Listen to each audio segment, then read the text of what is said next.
Сәлем достар, сіздер Ақниет арнасындасыздар. Бүгін сіздермен өте маңызды тақырып жайында деп отырмын. Ол топик деген тесттен қалай 6 кіп алуға болады. Яғни мен өзім топик тестінен 6 кіп алғанмын. Және де соған көмектесетін 10 түрлі қадам, яғни 10 түрлі лайфхак дейміз ба, сол лайфхактармен бөлісетін боламын.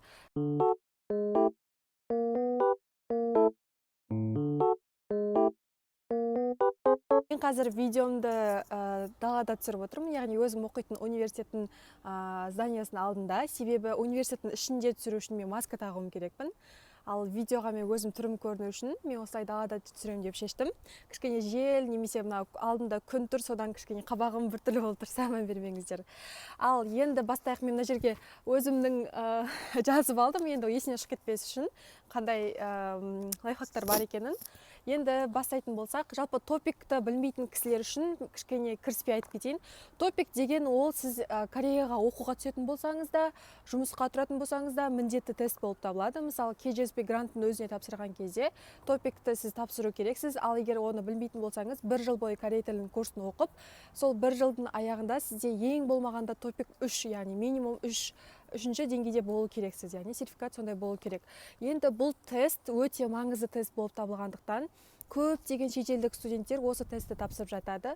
Және де бастапқы кезде мен де бір қатты қиын секілді қарағанмын, қорқатынмын, күнде оқитынбыз, дайындалатынбыз, бірақ қазір уже 6 алып болған кейін маған бұл тест өте оңай сияқты сондай болып көрінеді. Енді бірақ сіздер де қазір егер де бастап келе жатқан болсаңыздар, немесе 6 кіп алудың жолдың ортасында болатын болсаңыздар, мен сіздерге сол жолды кішкене көрсетіп, ал енді көп созбай мен сіздерге топиктан көбірек балл алуға болатын лайфхактарды бастайын. Бірінші қадам ол әрине практика.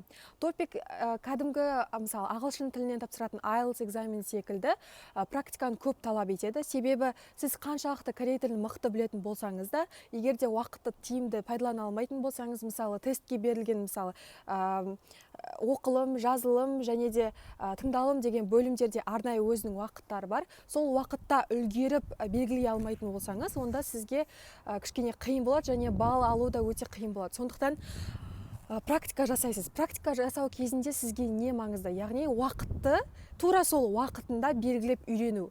Мысалы, басқа елдерде қалай екенін білмеймін, бірақ мен осы Кореяда тапсырып жүрмін ғой топикті.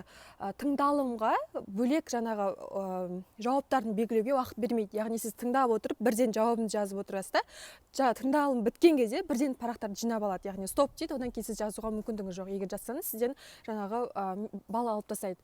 Сондықтан уақытты жаңағы пайдаланып, сол тесттің практика жасау өте маңызды деп ойлаймын. Енді екінші нәрсе, топик тест, ол сіздің корей тілінің, мысалы, сіз корей тілінде мына грамматика, мынау қандай деген сияқты ондай сұрақтар емес. Бұл тесттің сұрақтарының басым көпшілігі осы сіз қаншалықты корей мәдениетін, корей ортасында жүрсіз, соны қаншалықты түсінесіз, сол туралы. Енді бұл сөзімді түсіндіріп өтейін, ашып өтейін. Жалпы, мысалы, топикте көбінесе Кореяда болып жатқан жаңалықтар, мысалы, технологиялар туралы, немесе осы елдің проблемалар туралы, немесе, мысалы, осы енді ашылып жатқан жаңа технологиялар туралы сондай жаңалықтар өте көп тест сұрақ ретінде келеді. Енді егер де сіз ол нәрселермен таныс болсаңыз, мысалы, күнделікті жаңалық қарайтын болсаңыз, кәріс достарыңызбен көптеген араласатын болсаңыз, шоулар көп қарайтын болсаңыз, сіз ол сұрақтардан қатты қиналмайсыз. Себебі ол сұрақтарды қараған кезде енді сізге ондай қатты қиын болып көрінбейді, себебі сіз онымен таныссыз. Ал егер де сіз бірінші рет қарайтын болсаңыз, онда сіз примерно сіз қай елден, мысалы, мен қазақпын ба, қазақша түсінікпен қарасам, ол мен әрине жауабым дұрыс болмайды. Сіз ол тестті тапсырып жатқан кезде кәрістердің түсінігімен тапсыру керексіз. Себебі неге бұлай қиындатып жібердім, мен айтқаным, себебі мен сіздерге ол айтқанын түсіндіріп өтейін. Менде мынандай сұрақ келген. Жалпы точно енді қандай екенін есімде жоқ, бірақ мәтін былай болатын.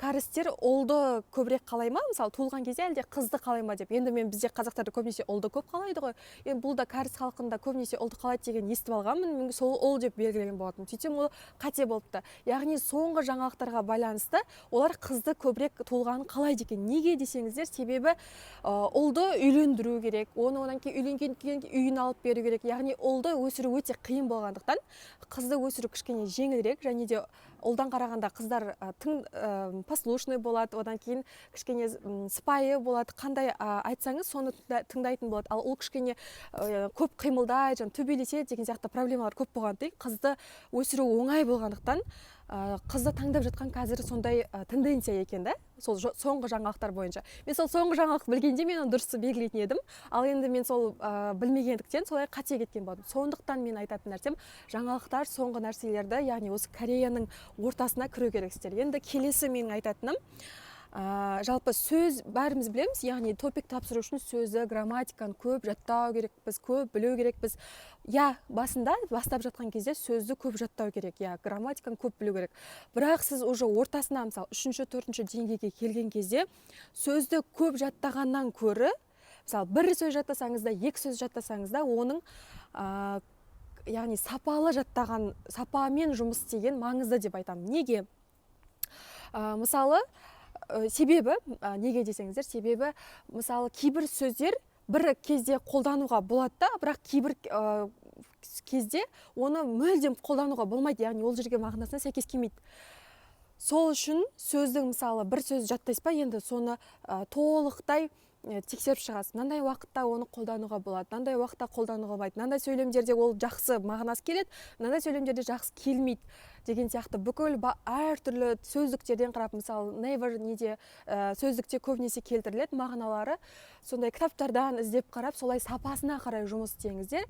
Сонда сіздер сол сөзді сапалы жаттасаңыздар, ол сізде көбірек есіңізде қалады. Мысалы, сіз егер көп сөз, мысалы, 30 сөз жаттадым дедіңіз, бірақ оның ғана қолданасыз, 20-сы есіңізден шығып кетеді.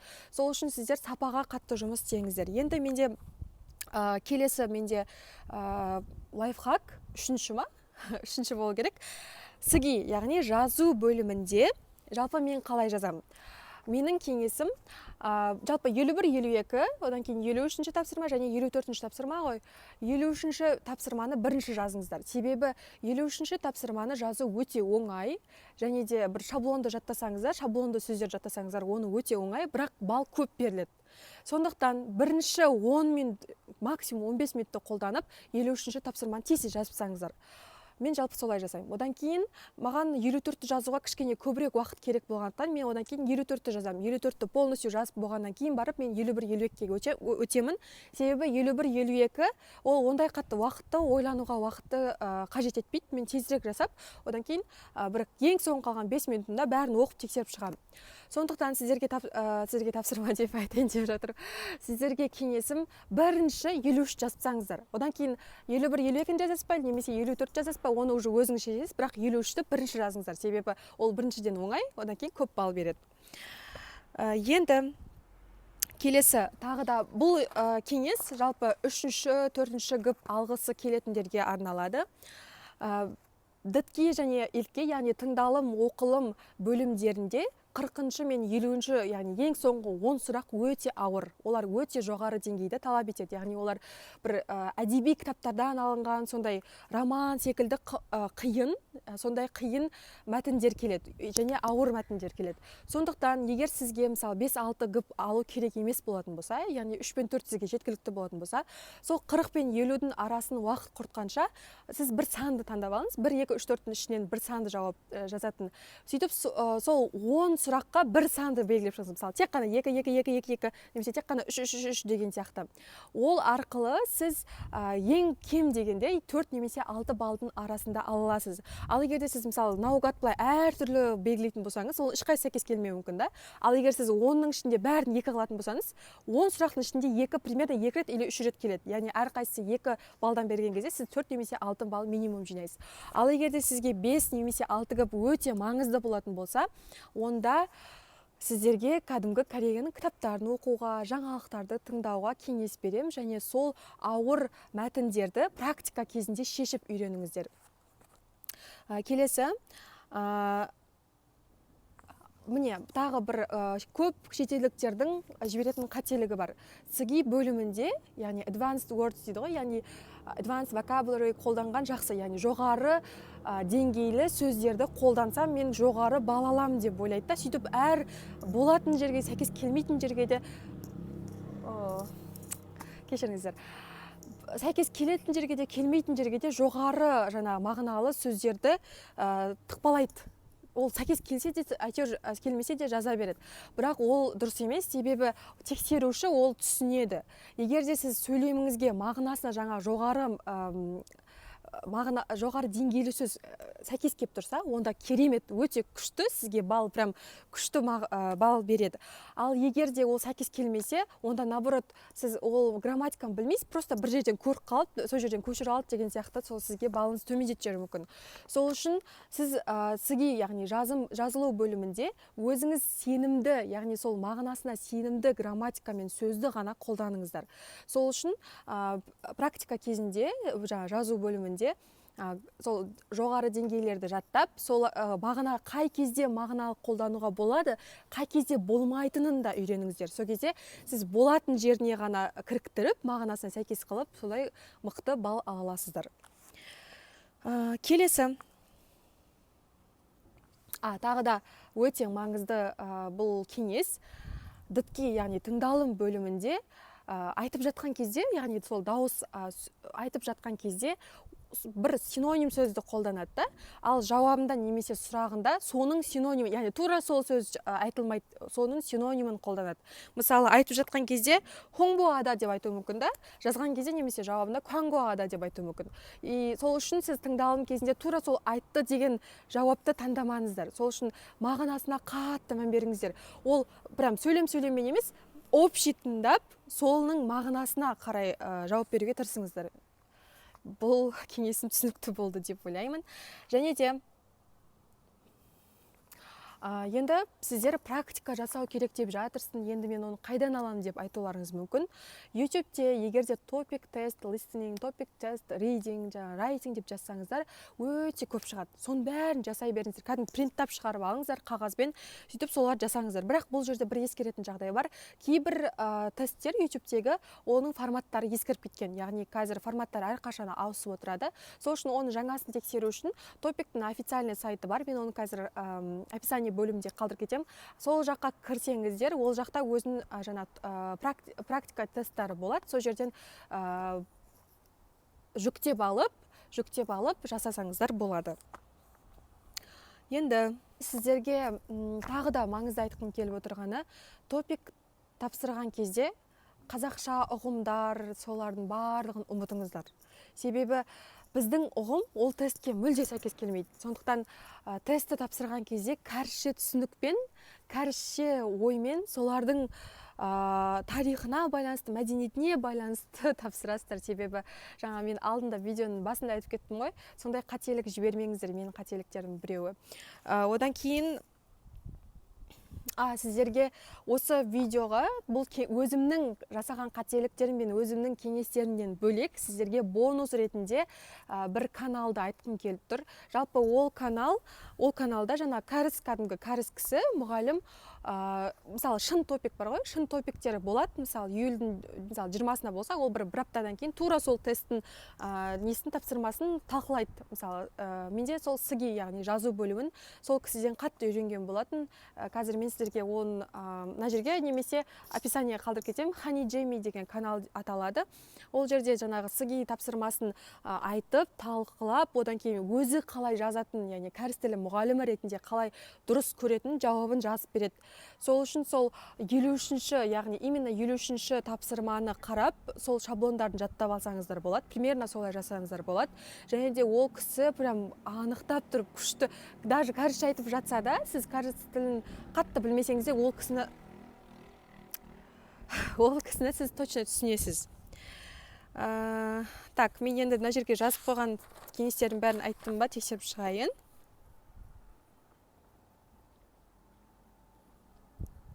Тағы айтып кететін нәрсе, біз жалпы енді топикке дайындалған кезде, жаңа бір жыл бойы корей тілі курсын өттім дедім ғой. Ол жерде біз аптасына 5 күн сабақ болатын тұғын, дүйсенбіден жұмаға дейін.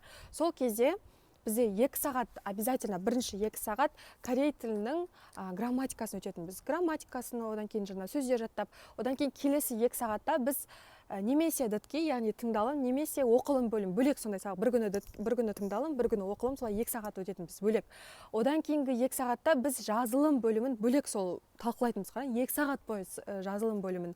Одан кейін біз түскі тамақтан кейін 2 сағат тек топикке бөлетінбіз. Яғни топикті жасаймыз, кәдімгі шын недегі секілді, шын экзамендегі секілді жасап, одан кейін келесі күндері жаңа тыңдалым, оқылым сабақтарында соны талқылап жасайтындығымыз. Сондықтан, яғни біз күнде солай жасайтынбыз. Ал егер сіз топикке қазір дайындалып отырған болатын болсаңыз, онда солай, енді мен сізге бір 6 сағат, 7 сағат отырыңыз деп айта алмаймын, әрине өзіңіздің уақытыңызға байланысты, бірақ ең болмағанда 2 сағатыңызды бөліп, сол топикті тесттерді жасауға, оқуға кеңес беремін. Сонда сіз әрине өзіңіздің мақсатыңызға, арманыңызға жетіп, топиктен қалаған балыңызды алып, мықты жетістіктерге жететініңізге сенемін.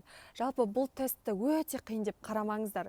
Әрине бұл еңбекті талап етеді. Бұл өте сондай қайсарлықты талап етеді, бірақ бұл мүмкін емес нәрсе емес. Сондықтан күнде дайындалып отырып, сіз өзіңіздің қалаған жаңағы деңгей 6 күп болсын, 5 күп болсын, немесе 3 күп болсын, қалаған деңгейіңізге жетесіз деп ойлаймын. Және де мен бұл егер бұл кеңестерім сізге пайдалы болатын болса, онда мен келесі видеода осы топикке дайындалған кезде, жалпы корей тілін үйренген кезде қандай кітаптар пайдаланғанымды бәрін көрсетейін. Сол кітаптарды егер де сіздерге керек болатын болса, өздеріңізге де пайдаланасыздар. Менде онлайн форматтарда бар, олардың электронды варианттары бар. Сіздерге жіберейін егер керек болса. Сол, егер де осы видеома көбірек сіздерден кері байланыс болатын болса, мен әрине келесі видеолар түсіруге шабыттанып түсіретін боламын. Сіздерге тек бақыт және мақсаттарыңызға жетуге тілектеспін. Сау болыңыздар.